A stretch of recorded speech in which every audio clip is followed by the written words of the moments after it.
Greetings from me in my garden. It's been a while, hasn't it? I'm trying to think what the last thing I posted was, and it was the Copenhagen vlog, wasn't it? I have to say a massive thank you. I always feel like I want to say a massive thank you after every vlog because I always receive just the most incredible, thoughtful, insightful comments. But in particular on last week's vlog, because of the kind of, I guess, emotional reflection that I included, there was some really beautifully sympathetic comments and people kind of expressing that they totally get that feeling. When I was editing that vlog, I remember thinking, I'm such a fool for putting this very emotional reflection in the vlog, but actually the response that I received after that was just great. Just some people articulating that kind of frustration that you get of not being able to share the joy and the kind of overwhelming emotions you get sometimes when you're travelling on your own. And just the kind of the wave of emotions that you have to really ride and embrace when you're travelling on your own. So yes, thank you so much. And after I got back from Copenhagen, I read Cold Enough for Snow, which lots of people had recommended. Although it isn't hugely centred around solo travel, it's such a beautiful observational story that involves, there's some really nice passages about going to art galleries, food, kind of seeing nice monuments and things in cities, and that it's a really nice documentation of travel. It kind of made me think of it's almost like a vlog but in a book form. It's like my dream vlog in a book. I really like that. I kind of wish actually I'd read it while I was away, because I think I would have had a bit more of a more emotional connection to it, I think. Just a forewarning, nothing really happens in the book. It is just a very sweet observational story, but that tends to be, and it's quite short as well, but that tends to be some of my favourite types of stories to read actually, because I think so much of it kind of reminds me of the way in which I kind of document everyday things within my vlogs. A lot of that is inspired by these kinds of stories, hence why I like this so much. What else can I update you on, or fill you in on, that is of interest? I went on holiday to Menorca with my friend Liv, to a 5-star hotel. It was incredible. So she was invited to this place called Villa Le Blanc in quite a small area of Menorca called San Tomas, doing some social things, and she invited me along to give her a hand, and wow. From start to finish, everything was impeccable. Service, food, interiors, the views, the pool, just everything. I mean, I don't know what I expected from a 5-star hotel. I'm not sure why I was so blown away. I think just because I've never stayed anywhere like that before, and it was just impeccable, incredible, beautiful, just just gorgeous. It only just opened this summer, so it still has that very kind of new feeling about it. I would really recommend it if someone is looking for maybe somewhere to go for a honeymoon. Do you know what, actually, before I even keep talking about it, why don't I insert actually some footage of it so that you have a visual reference of it.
Okay, hopefully that was helpful and gave you an idea of what the place looked like, and just of the trip with Liv. It was so fun. I've never been on holiday with her before, and we're very good friends. And it was just, yeah, a lot of lols. But yeah, it would be really good for like honeymoon, anniversary, birthday, like special occasion, or maybe not even a special occasion, and you just want to treat yourself and you want a holiday where you just, everything is just great, and you can just alternate from pool to restaurant, back to beach, and then back in, because the beach is like 10 seconds away. Like you walk out of a gate and the beach is there, and you have like a gate that kind of from the hotel that leads down to the beach. It's great. It was absolutely sensational, and I loved it so much so that I am taking Dean there in a couple of weeks for 4 nights because Dean and I have hardly seen each other over the past like 6 weeks because of the way work is for both of us at the moment. He's been away and I've been away to a couple of places, so we've been very separate, doing our own thing, and then we come together for like a day or two, and then we're back off again. So we have literally been like passing ships in the night, which hasn't been the nicest, but I'm very proud of Dean for the project that he's been working on in London. I can't really say anything because they're not allowed to share any details about it until it's all finished, but I'm very proud of him because it's this incredible office space that they've been building. And he's been working so hard on it, and I was like, you know what, you deserve a treat. Yeah, so we're going to do that at the end of September. What else can I fill you in on? Okay, so there is actually, I guess, quite a large thing. It is a big thing, I'm not going to downplay it. I have a new job, and it feels really weird to say that I am employed by someone now. I have a new job. I'm going to talk about this and kind of reflect on it a bit more further down in the vlog, because I know this intro is already getting quite long.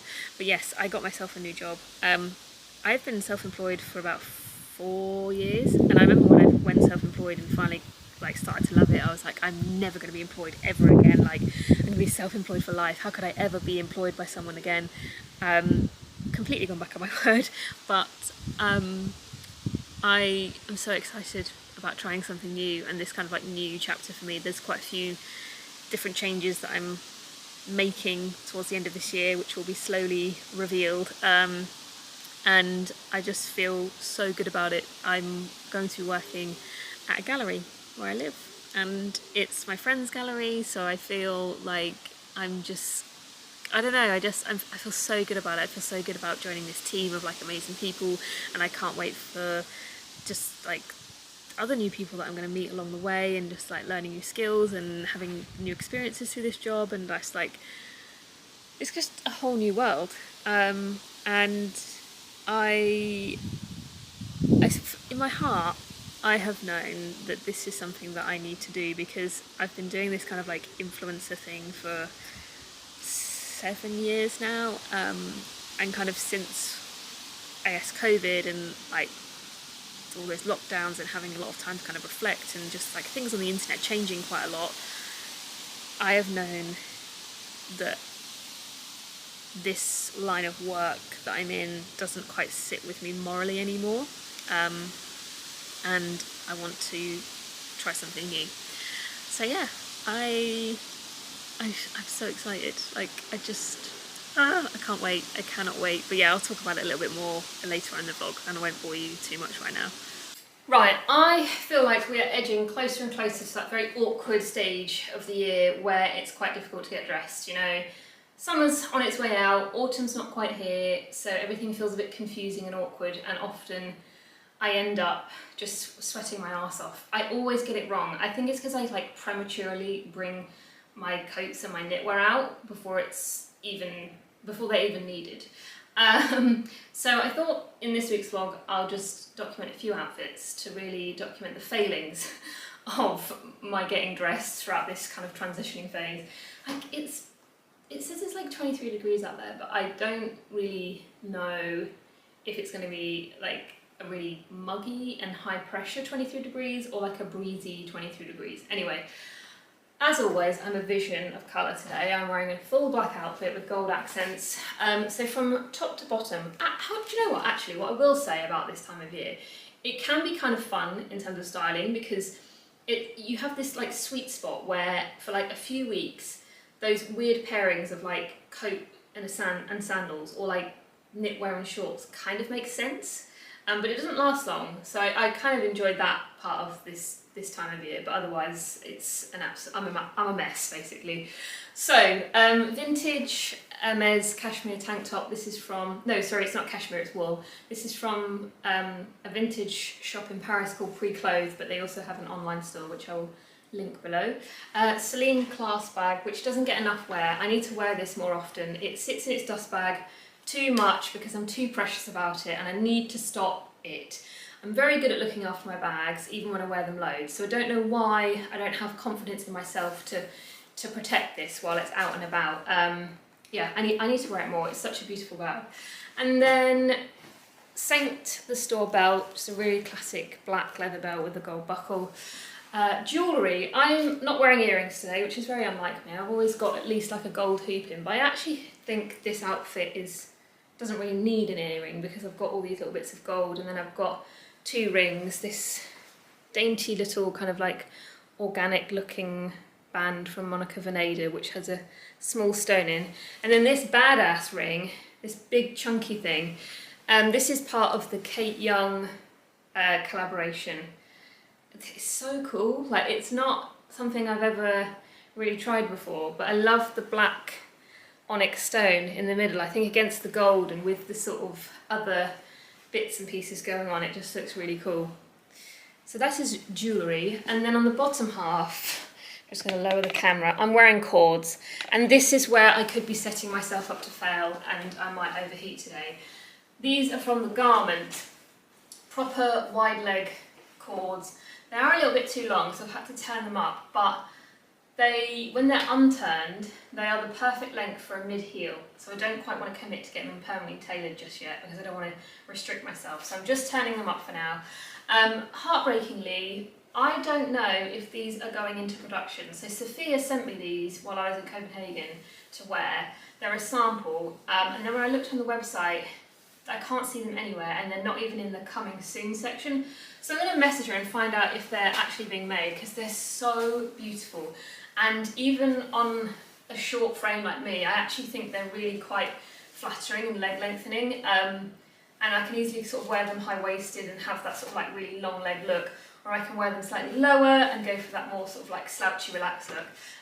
Also, just this is just me like saying out loud some of the small little intricacies that go through my mind when I get dressed, but I have to say, do you know what, I'm gonna lift this up. I have to say, like, there's something so beautiful about corduroy in black. Like, it has so much like more intensity and depth to it than just like, say, like a black wool or like a black, I don't know, maybe like a black viscose or something. It just, the way I think it just like sucks up the light, it just looks so like plush, kind of similar to velvet, I guess, really. Corduroy has that kind of same intensity to it. And then on my feet, sorry, I really didn't show my shoes. I've got the Row Marie H sneakers on, but I got them through Vestiaire Collective. If you're interested in the Marie sneakers, then definitely check out Vestiaire, because there's a lot of pairs of them knocking around.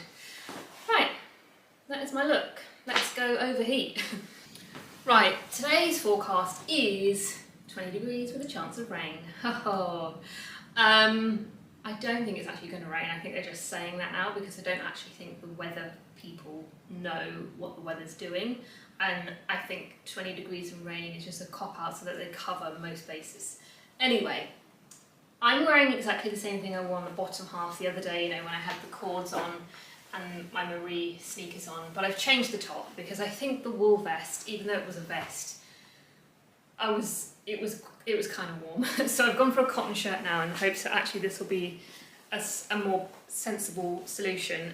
Just gone for a nice half tuck, you know, with a very just rough, just sort of push my sleeves up in a very rough way. This is from Scal Studio, a really beautiful Copenhagen-based brand.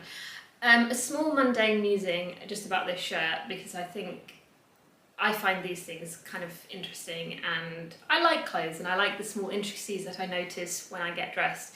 The colour of this shirt is the perfect in-between white and cream. It sits perfectly in the middle. It's not bright white and it's not a true cream. It's more of a slightly warmer white. I'd maybe say it's kind of like chalk. And the reason why I think this is an important detail is because I'm pairing it with black, and often I think white and black, when it's that kind of harsh white, can look too high contrast and can look a bit too harsh together, and it can often feel a bit too smart. Like I do it, like, you know, with a white t-shirt and black trousers, and I feel like it's something's off, and I think it's because it's so white and then something so black together. It just, yeah. So with this, it's just a little bit softer and just doesn't feel quite as contrasting, and just feels a little bit more, I guess, casual. Yeah, that was my mundane musing about the colour of this shirt. I'm also having a bit of a silver day today with my jewellery, which is usually, well, would have been at some point very unlike me, but silver is really increasingly making its way into my jewellery collection now. So much so I'd say like I'm really 50-50 with silver and gold, whereas I used to be like gold, gold, gold, nothing else. But I'm really learning to see the beauty within silver. I used to think that gold was the best and it looked great with everything, but actually now I really see how silver can complement an outfit, and in some cases looks better than gold and works with an outfit better than gold. And I think silver with this outfit is much, like I tried gold this morning and I was like, no, it's not quite right, I think it needs to be silver. So the starting point was these beautiful big chunky hoops from Menorca Chatty, which I wore a lot when I was on holiday, but I haven't really managed to kind of incorporate them into a more casual outfit. I don't know why, because they're just silver hoops. Sorry, that's gone really dark. Like I wore them with like a really nice beige linen waistcoat and trousers set on holiday, but then when I've tried to incorporate them into sort of like casual outfits, I don't know why, I've just forgotten how to get dressed and put jewellery on basically. Anyway, I think they look really nice with what I've got going on here. They've kind of got a slightly like hammered effect to them, and they're hollow, which is great because I don't like heavy earrings. I don't like that feeling of my earrings sort of like pulling on my ears. And then my rings pretty much match my earrings. They are, I think I showed these Menorca Chatty rings in my wardrobe wish list, was it? I can't remember. I've worn them so much that I've kind of forgotten when I featured them. But I love wearing them just as a little pair on one hand and then keeping the other hand bare and just having these as a statement. Also a very satisfying click when they rub against each other. Sorry, the light keeps going in and out, so I keep having to adjust it on my camera. And then belt also has a silver belt buckle, so yeah, silver. And then Old Faithful as my bag, the COS crossbody bag. I'll obviously link everything, as I always do. And I also, somewhere, in case I get caught short, I have a tiny little Moody umbrella that fits in here just perfectly. I'll step back just so you can kind of see. Ta-da! That's my look.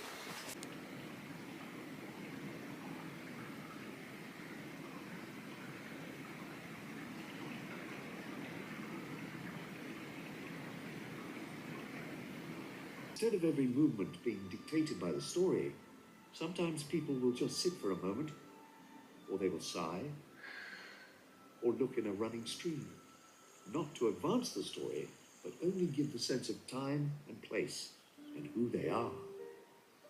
We have a word for that in Japanese, he said. It's called ma. Right, why have I just forgotten how to get dressed? Apologies for the mess in the background, it's been one of those mornings. Today's just 20 degrees and cloudy. What am I meant to do with that information? I don't understand how to dress for that forecast. No rain, so I can kind of, you know, go out securely knowing that I'm not going to get drenched and don't have to layer over something waterproof. But it's just such a middle of the road forecast, isn't it? I'm not 100% sure on what I'm wearing, but I'm kind of at the point now where I can't just keep pulling stuff out of my wardrobe and just trying things. I need to actually get on with my day. Oh, my camera's about to die. Hold on, I'm just going to plug it in. Right, plugged in, and this is a better angle, isn't it? Yeah. Okay, starting from the feet up this time. Vivi Venezia, Velvet, Mary Jane's. These are pretty much slippers, but you can wear them outside because they've got a hard sole. Because they're velvet, I haven't worn them much just because of the sporadic rain over the past week or so, but today, fingers crossed, the weather forecast is correct and there won't be a spot of rain. They're so comfortable and they're so lightweight. What I will say about them is, if you find yourself on the kind of end of your size spectrum, size up. Like, I'm a 5 and I have wide feet. That's the other thing. I think if you have wide feet, you should probably size up because they're quite narrow. And I, instead of a 38, went for a 39, and I'm glad I did because I think the 38 would have pinched a little bit too much. The 39 is like spot on.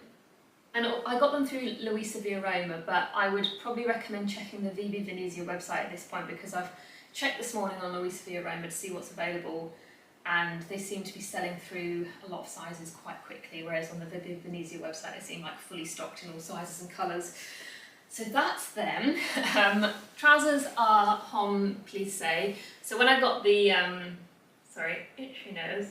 When I got the, I'm pointing because it's just there because I'm going to show a little comparison in a moment. When I got the Pleats Please dress, the Izumaki Pleats Please dress, I knew I wanted the trousers in the same material because that dress is so comfortable. It's like so low maintenance but delivers such high results because it can be worn to pretty much in any scenario. You can dress it up, dress it down, sideways, whatever. Like, it's such a good dress and it gets a lot of compliments because I think the fluidity of it is really quite eye-catching. It's such a beautiful, like, unique dress that creates some really gorgeous shapes. But the trousers are really hard to get hold of. I specifically wanted the black in the straight leg, but yeah, they're sold out pretty much everywhere. And I've been checking Vestiaire, I've been checking Depop, I've been checking eBay, but they do not come up very often. When they do, they go very quickly. So I started having a look at men's because I thought there can't really be too much of a difference in sizing, maybe just a little bit more like longer in the leg and bigger in the waist. So I ordered a men's one after kind of looking at the sizing, and I have to say I actually think I prefer these over the Pleats Please version, mainly because they've got belt loops and pockets, which I'm not sure if Pleats Please do. Correct me if I'm wrong, but I don't think they have pockets. And they're not too crotchy, which I was worried about because they are meant for men, although I feel like this kind of style of stuff is very unisex. But they're not too crotchy, basically, that's what I'm trying to say. Just as a comparison, because the pleat on them is slightly different, Pleats Please is finer and has a little bit of a sheen to it, whereas Homme Plissé is chunkier and is much more matte. These feel just a little bit more structured. They're still very fluid and very comfortable, but the pleat is just a bit chunkier. And then shirt is vintage Hermes men's from Pre-Clothed, and then this is an old season MHL sweater vest, and then I've kind of done like a lopsided button-up thing here just to stop the bottom of this being so uniformed. You get what I mean? Bag. This is a dilemma, which I know the answer to, but I'm just going to entertain it. I really want to wear the Celine. I think the Celine looks very good with this look. However, the Celine is not the practical choice for today because I need a bag that I can put stuff in because I need to go out and buy boring things from Boots and places like that. And the Celine does not fit much in it before it starts to bulge and then I can't do up the clasp. So I'm going to wear the bindle. I think the bindle still looks good with this outfit. I think it's more just like the gold and the structure of the Celine, which I think looked cool with the outfit. But the bindle's fine. And then I've got gold earrings in, but I don't think I like the way gold looks with blue. I actually think I'm going to put the Menorca Chatty hoops in. I just think something chunkier and silver might look a bit better with the blue. Yeah, that's it, isn't it? That's the whole outfit, yeah.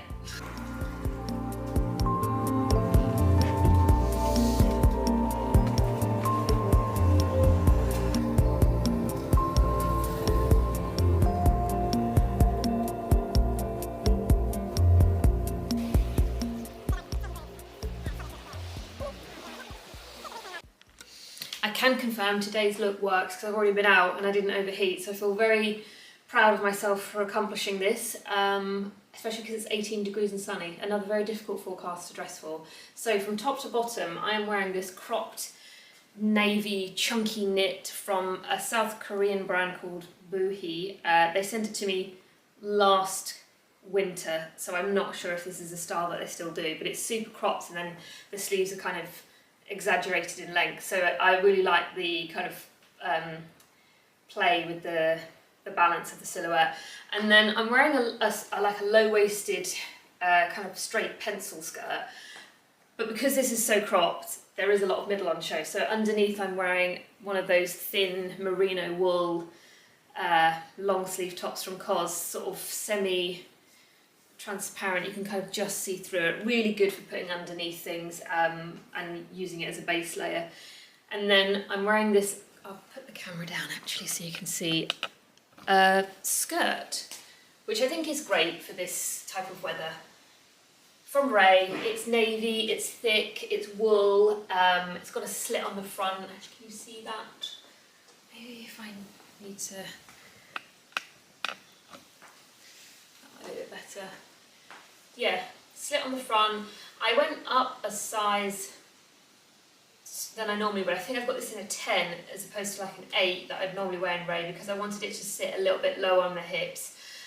It's got pockets, I don't know if I've already mentioned that. It's just a really good sort of staple skirt, and I really like it kind of balanced out with this crop knitwear. I think, oh, on my feet I've got the Vibi Venezia Mary Jane flats. I think this would look really cool actually. You could play around with like pops of colour along this bit. I also think brown would be quite nice, because I think brown and navy are a good colour combination. I did also try it with a shirt. Had a shirt tucked in, and then just you could see the bit of the collar at the top, and it looked great, but it just felt a bit too smart for today. That would be something maybe I would wear just when I want to feel a bit smarter, on a slightly smarter occasion, maybe to dinner or a meeting, I'm not sure, maybe to work, you know, I do have a job now. And then a bindle bag, because I have many things to carry around with me today. This seems like a really good point to sign off the vlog, because it's been quite a chatty one, hasn't it? My voice has just continually made noises throughout this vlog. I did promise I would do a chat about my new job, didn't I? Which I will end the vlog by doing that. I'll try and keep it quite concise, because I could be here for a very long time chatting about this. So I have a new job, which I mentioned at the beginning of the vlog, and to just kind of like cut it short, I started doing kind of like Instagram stuff in my early 20s. I am now 32 years old, and I have a very different kind of attitude and outlook, and just I'm a different person to who I was back then. Obviously, I'm in my 30s now, and I feel incredibly lucky to have kind of been there at the start of kind of like the influencer industry, shall we say, and seeing it kind of become what it is today. And it was incredible, an incredible experience. I've had some incredible opportunities, and it was a very, very exciting time. You know, I'm in my early 20s, and all of a sudden I am thinking about quitting my job and, you know, becoming self-employed. I was like, wow, this is wild. Anyway, fast forward to 32 years old, I've now been doing this as my actual full-time like job for 5 years or 6 years. I don't know, concept of time has gone out of the window now thanks to those kind of 2 years of lockdowns. Anyway, and I feel like as I have watched the internet grow, and especially social media become what it is now, I am at a crossroads, and I see what other people are doing, other peers, and you know, I see people with books, I see people with their own brands, I see people with podcasts, I see people going off to create their own agencies and stuff. And none of those things I've particularly wanted. I've thought about those types of things as the kind of like next step as a content creator, but I can't say those are anything that I particularly want. I've thought about a brand, but really, does the world need another influencer brand? No. Podcasts, I don't really know what I'd say. You know, like they're all things that have crossed my mind, but I've just been like, no, I don't think they need to be done.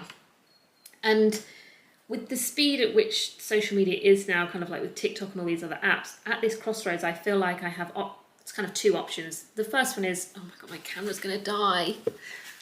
Okay, I'll continue the conversation here. Yeah, so I feel like one option is I just keep going straight forward and I speed up, you know, I brace things like TikTok, I start doing reels and all this kind of stuff, and I just go in head first and just kind of embrace this change and embrace that this is the next stage of social media and this is how it is, and just keep my fingers crossed that it all works out. Or the other option is I kind of veer off, you know, to the left, and I try something new. I try a new industry, or I kind of just keep at my own pace doing my own thing. And in my heart, I know I don't want to keep going forward and just kind of like chasing an algorithm and being this kind of like vessel for brands and just kind of chasing what I think is going to get me like views and validation and blah blah blah blah blah. I want to just do my own thing, and I kind of want to keep at my slower pace, my long form content, my images, and be happy with that. And whilst I don't want to completely step back from what I am doing, I feel like kind of morally a lot of what is happening on social media now just doesn't sit quite right with me. And just with things like the economy here in England, like in the UK, you know, constant talks about going into recession, cost of living crisis, all of these things, and it just, this kind of industry feels a bit like it feels icky to me now, and I just think I'd be so much more happier just selecting a few brands to work with and then doing my job.